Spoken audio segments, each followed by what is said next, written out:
We've heard about some of the efforts to improve inclusion in the marketing industry, but what are the main lessons moving forward and what are the hopes for the future? I don't think there is a destination because life hopefully will continue to change and mould, and so will society. But I think what we need to do is two measures I'm particularly interested in. One of which is actually, yes, measures of advertising itself. And you're right, Kantar's done some fantastic work here in trying to come up with market research protocols that when you show your advertising to people, they can then respond and we get an idea about how unstereotyped this advertising is. I think the other measure, though, is a general tracking across the UK or across a country where you just measure people's attitudes.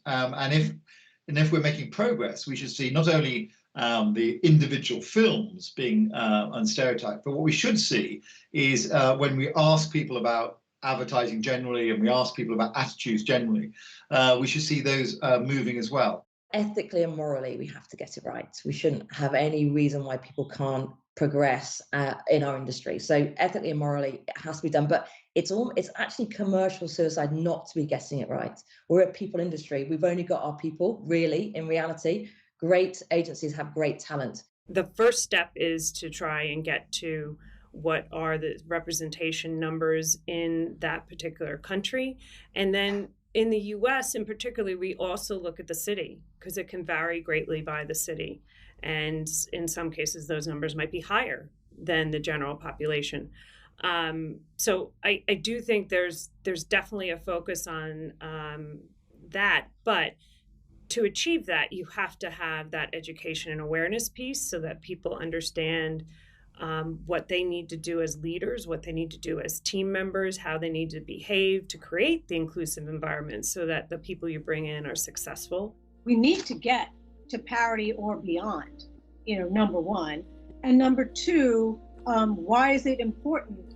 Because, for our humanity and for our society, it's very important that we tell the stories, of our culture and our population, which are very, varied. Advertising really can be leveraged to actually shape perceptions, shape behaviors, shape long-term kind of cultural change. Havas is 57% women, and we have 37% of them are in CEO, president, or managing director roles, 40% in senior leader roles.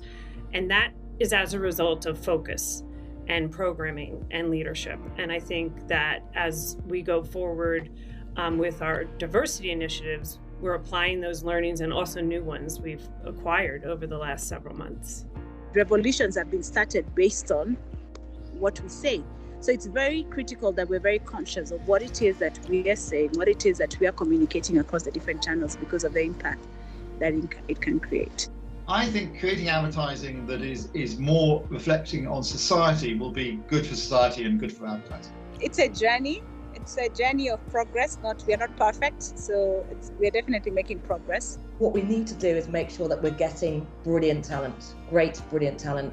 We shouldn't be token, we shouldn't be tick box. We just have to get brilliant talent in the door. And I will be so excited to be having a conversation of over-indexing when we get that far.